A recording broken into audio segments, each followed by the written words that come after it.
Iniciamos con el tema 3, denominado Autoridad y Vínculo Educativo, cómo promover la responsabilización en adolescentes que han cometido infracciones. Partiremos diciendo que el concepto de autoridad no consiste simplemente en el ejercicio del poder, sino más bien que abarca también y trasciende otra dimensión que es la del afecto y la del amor. Por lo tanto, la autoridad va a comprender dos grandes dimensiones, el poder y el afecto. Todo ejercicio de autoridad va a considerar ambas dimensiones de alguna manera. Combinadas de diferentes formas, pues tendremos los diferentes estilos de autoridad. Estilos que comúnmente son aplicados en los entornos familiares o en los entornos educativos, escolares, etc. El poder desligado del afecto da lugar a la inflexibilidad y a la rigidez, e incluso puede llegar a provocar negligencia y maltrato físico en los casos extremos, mientras que el afecto desligado del poder da lugar a la permisividad, a la laxitud y en los casos extremos podría ocasionar sociopatías. Este texto es importante reflexionarlo para comprender en qué medida ambas dimensiones debieran encontrar un equilibrio en el momento de establecer relaciones educativas o relaciones familiares. Hemos identificado 4 tipos de autoridad que son bastante conocidos. Entre ellas tenemos la autoridad de carácter autocrático, la democrática, la permisiva y la negligente.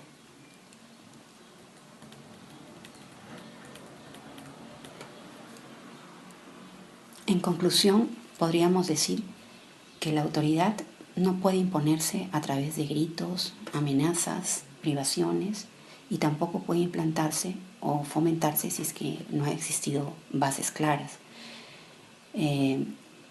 Por ejemplo, si los niños y adolescentes no han ido formados para que ellos aprendan a limitar la satisfacción de sus placeres o a limitar su egocentrismo conforme van desarrollándose, es muy difícil que luego, cuando los chicos lleguen a la adolescencia, podamos intentar incorporar límites cuando estos niños han crecido y han sido formados de una manera narcisista. En ese sentido, sí es posible encontrar que algunos niños no hayan logrado desarrollar los mecanismos psicológicos que son importantes para que se sustente la autoridad. Esto puede ocurrir, sobre todo si desde pequeños no han aprendido a aplazar o a postergar o a renunciar a satisfacer sus necesidades de manera inmediata, o no han aprendido, no han sido formados a cumplir con los deberes familiares o con ciertos deberes familiares para poder ser aceptados y establecer una buena relación y valoración con sus padres o con otros adultos importantes. Entonces, para lograr que los adolescentes acepten limitaciones parentales, pues deben haber sido criados desde la primera infancia con ciertas características. Principalmente deben haber sido criados en el sentido del deber, en el sentido de considerar los deseos de los otros y los sentimientos de las demás personas. Deben haber sido criados en disciplina y deben haber sido creados bajo la aceptación de ciertos límites. De tal manera, indefectiblemente, cuando llega la adolescencia, el cuestionamiento a las normas es una característica común y usual. Y los conflictos normalmente se van a presentar y van a estar asociados con las estructuras del poder, cómo se maneja la autoridad, principalmente cómo es que el poder se maneja en las relaciones al interior, principalmente de las familias, ¿no?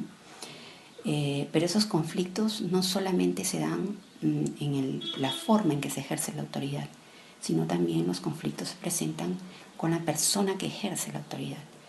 En ese sentido, solemos observar que los conflictos se intensifican en las familias cuando los padres concentran el poder y cuando lo hacen de manera autocrática, es decir, indiscriminada, y cuando normalmente buscan el sometimiento de los hijos.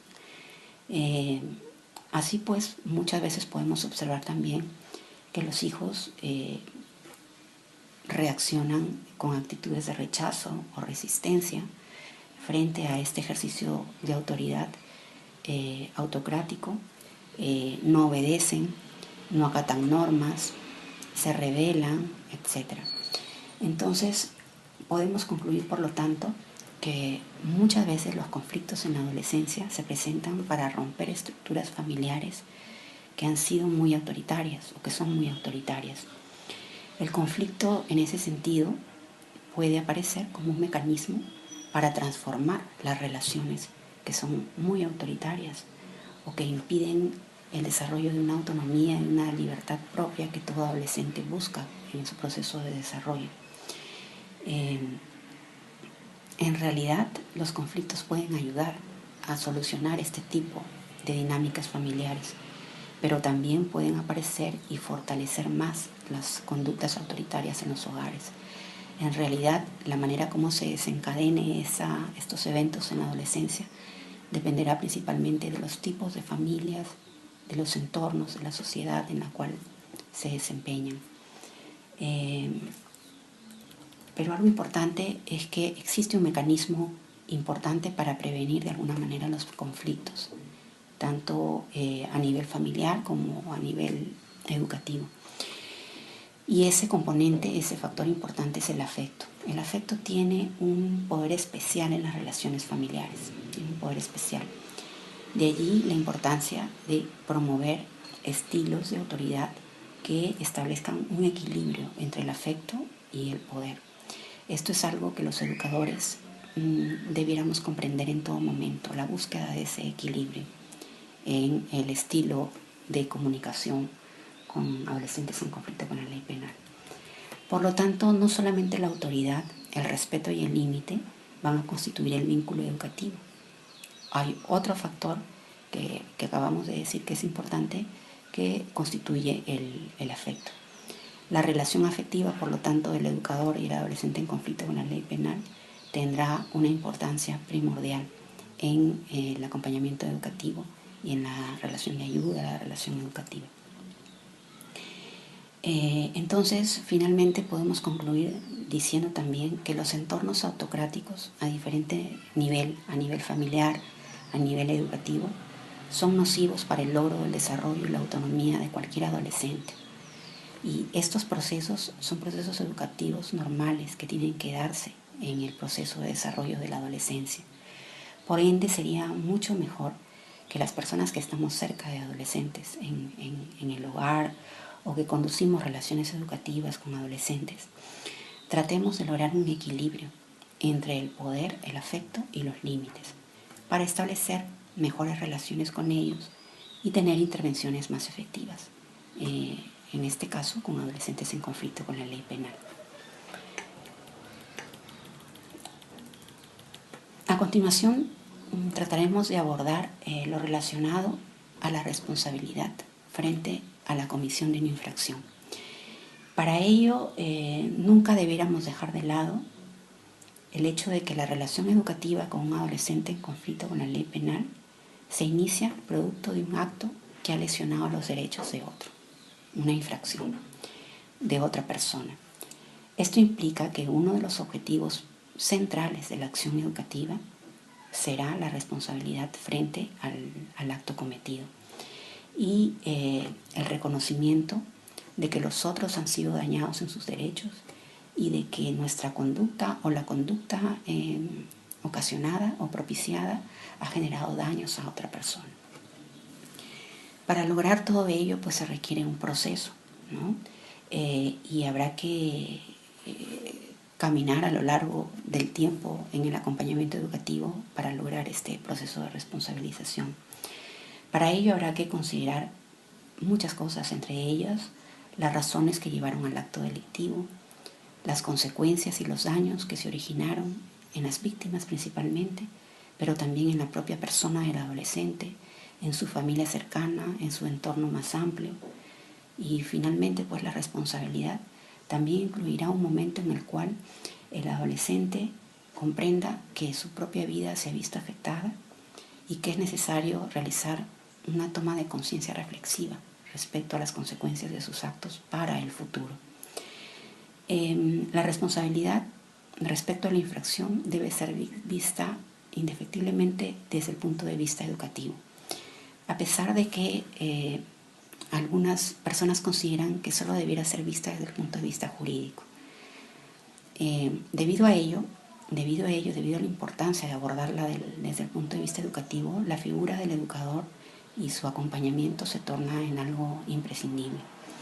Será importante, por ejemplo, el diálogo que el educador puede establecer con el adolescente, ese proceso de comunicación, para poder lograr una reflexión crítica acerca de lo que sucedió, acerca de los hechos, para promover también la empatía en el adolescente hacia la víctima, ¿no?, de la infracción, hacia su propia persona, hacia la familia, la comunidad, etc.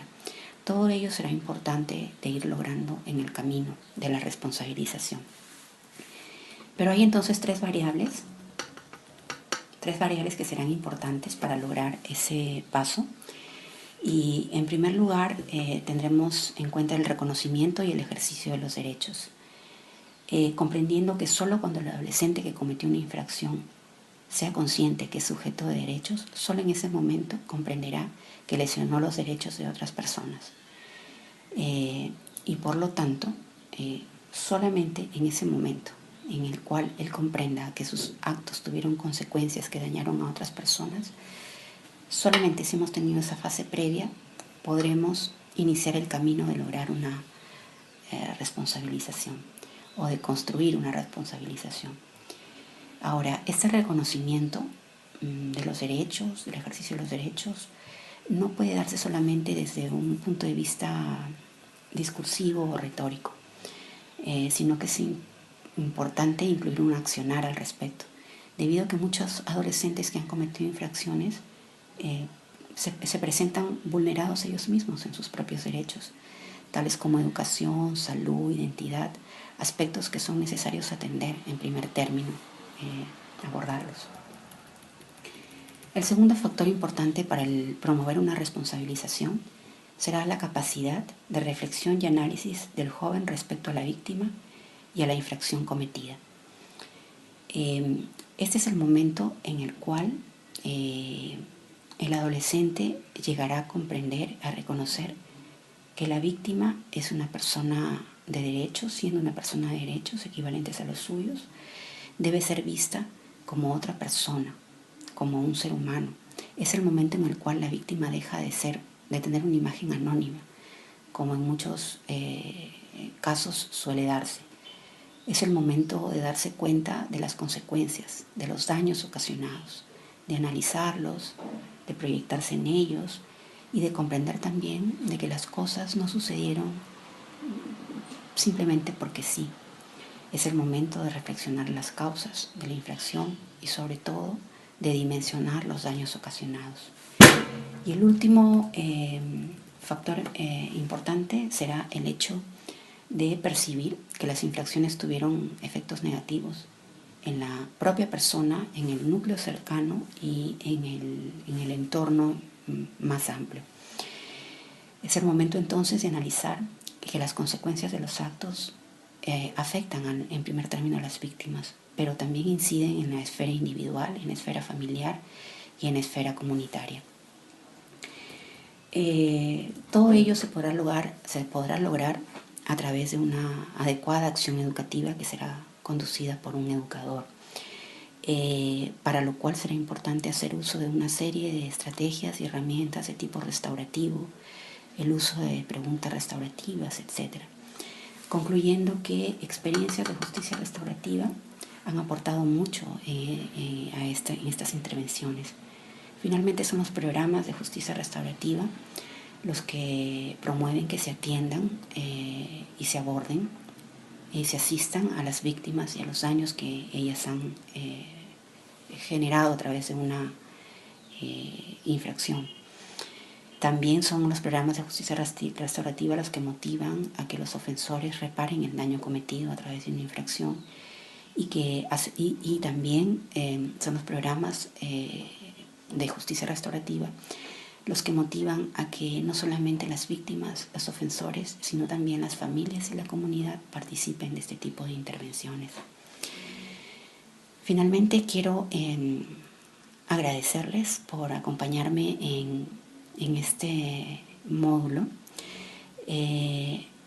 por haber escuchado mi presentación. Y en mi experiencia profesional he desarrollado 10 años de experiencia en el proyecto Justicia Juvenil Restaurativa en la ciudad de Chiclayo, en el departamento de Lambayeque. A lo largo de estos años he podido evidenciar y experimentar cómo se inició. Es una experiencia muy importante de intervención con adolescentes en conflicto con la ley penal bajo el enfoque restaurativo. Espero que este módulo, el material autoinstructivo, contribuya, aporte a ustedes y pueda contribuir a su práctica profesional. Espero también recibir sus consultas y poderlas absolver en este módulo, en este curso que inicia. Les quedo muy agradecida y les deseo éxitos en este curso.